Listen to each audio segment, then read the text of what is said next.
welcome. I want to talk a little bit about the low back. And if someone's complaining or experiencing sensitivity in the low back, or they come to you and they ask, can you give some stretches or techniques to help? Obviously, always ask them, like, do you have any injuries? Have you been to a doctor? Suggest maybe you should go to a doctor. Let them know that you are a yoga teacher and that it's really their own responsibility, but you can share from your experience what you do when you feel something in your back. So we'll go through a couple different scenarios, a couple different stretches. If this is my sacrum and this is the first vertebra, I want to create space between those two things. So I want to pull in opposite directions. If I'm folding forward and there's no length first, then there's no stretch and there's no space. Think about a nerve. It's like, I don't know, let's say a millimeter thick. I think maybe less. But think, if you can move a millimeter, how much relief or how much space you're creating in your body. So you don't have to go far. It's not about huge movements. It's about moving the correct way and with awareness, feeling your body. Also, your body is your body. In yoga, we always say straighten the spine. The spine has natural curves in it. When it comes through the birth canal and when you're in the womb, it's getting shaped. Your genetics play a role in the shape of your spine. How you live your life. Do you sit? Have you played sports? Have you had an injury? Like even an injury in the ankle or an injury in the knee when you were young can shape the back. So what I'm looking for is not necessarily the shape of your back, but the mobility through the sacrum and the vertebra, and of course the hips also play a huge role. Think of if we think of your body as the world, the sacrum is like LA traffic. Like this is where everything comes together. So whatever country you're in, you just use the biggest city as the example. This is like London gridlock. This is where everything, like the lower body, the upper body, muscles, they all connect in this low back. So I stand sideways and you look at the shape of my low back. The bum, when the bum scoops out like this, obviously the low back is squishing together. So you want to learn how to straighten that. You take your feet and you get them hip distance apart and parallel, like you're on skis. And then you start a slight bend in the knee and feel the rotation of the hips. And again, it's lubricating and moving the joint. Just feel if there's any tension here already.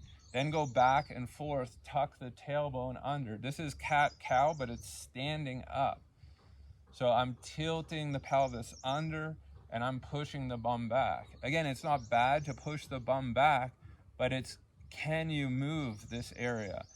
Then I spread the toes. I feel the ball mounds. I get equal weight ball mounds of the foot, toes of the foot, and press into the heel.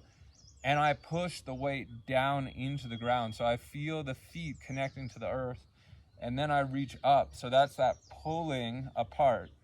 So here I'm just going down. I'm going down into the feet. Then I start pushing up and I feel the ribs cage rise and I'm lengthening. My bum does not stick out. My chest does not stick out. I'm not making a curve. I'm making a long shape.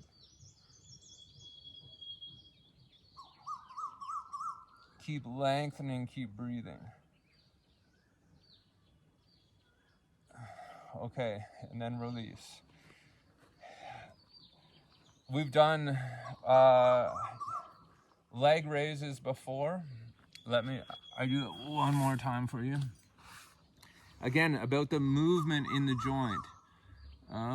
Maybe this works. I put the hands underneath my bum. I lift the legs. My head rests down. It's not for the abdominals. It's to get the joint working. Do about 10. So that if the joint can't move, if it's locked, you need to start opening it up slowly. Okay, do 10 of those. Then you do feet together, knees together, grab opposite elbow, not bum out, not this arch in the back, but try and stay vertical as much as possible. Try and keep the spine straight up and down. 1, 2, and then up. Push into the feet to come up. Open the low back. Good. Now, bring the feet wide. Bring the heels of the feet back onto the edge of your mat so you know that you're straight. Then I take my feet out to a 45-degree angle and I get my spine again straight up and down. I keep the back as flat as possible here, and I go up and I go down, up and down. Bum is not out, chest is not forward, it's up and down. Again, it's about working the hips and the low back and opening and strengthening this area so it can hold you as you move through the range of motion. Oh, special guest. Okay, thank you very much. Grab a strap and we go to the wall next.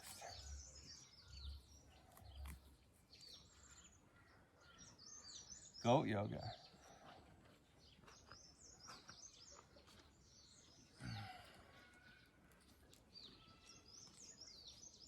Namaste, Ji.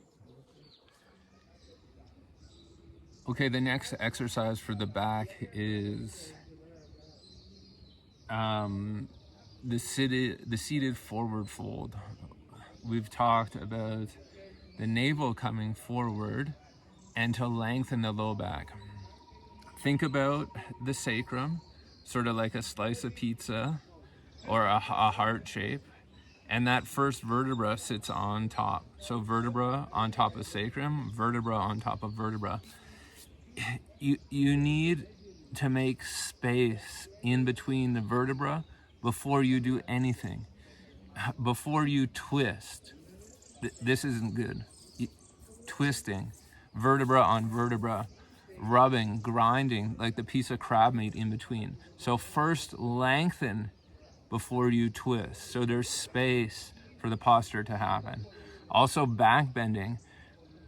No one's ever said squish your back. When you back bend, lengthen and then back bend. So you need strength. When you forward fold, lengthen and then forward fold. Again, it's the movement and the range of motion of the joints in combination with the flexibility and how the muscles stretch. If this is a muscle and I want to stretch it, I need to find an anchor and I need to pull away. So see this is two bones where the muscle begins, where the muscle ends, and I need to pull away. And if this is my hamstring, it's already tight, and I keep pulling it, it's not gonna stretch, it's gonna cause damage. So think of these two principles when you're stretching.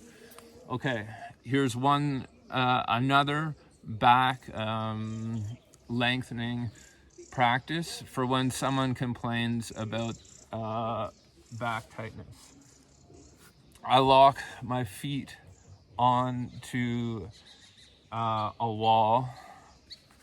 I take my strap and I hook it, or a chair can be here, and you can see my low back. I lift up and I lengthen, and I get tall in the front body from the pubic bone to the navel. I keep lifting up to open this space, and that's the stretch. But I feel it all along here. The hamstring starts here. So if you're having low back pain, it could be because the hamstring is tight. So you need to work the whole line, because there is no one muscle. It's all the same. It's all connected. So here is a deep stretch for my hamstrings, but I'm also getting space in the low back. So this is good enough. This is perfect. Maybe I do this a couple times. Lifting up and lengthening. Breathing. Now my breath is nice and soft. I feel it goes super deep as soon as I create the length and the space in the spine.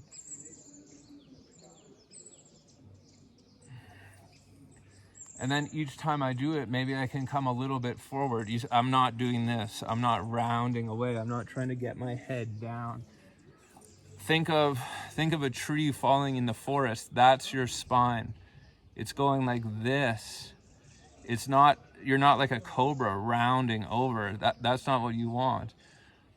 As much as I want flexibility and range of motion, breathing, folding, and creating space. Okay, continuing with the back being tight. Think again about two things moving away from each other. Think here, the sacrum, which is in the low back, and the sternum, they need to go away from each other to create the space. I'm gonna use this bar here. This is like a tabletop or a counter or the back of the chair. My chest is gonna go towards the wall, and I'm gonna push my bum towards the back of my mat. I also need to suck my shoulder into the arms, my arm into the shoulder socket, right? If you're out here, your body will hold on, and the stretch and the tension will be here. So suck this in. When I reach my arms up, I still have space in between. See the difference? Arms up, arms down. Feel the difference when you're on the wall or on your counter. Okay, here we go. This is the same as downward dog. Same shape, bent at the 90. My wrists go, I push the bum, I suck in. My feet are hip distance apart. Chest lengthening forward, bum going back. Fingers extending.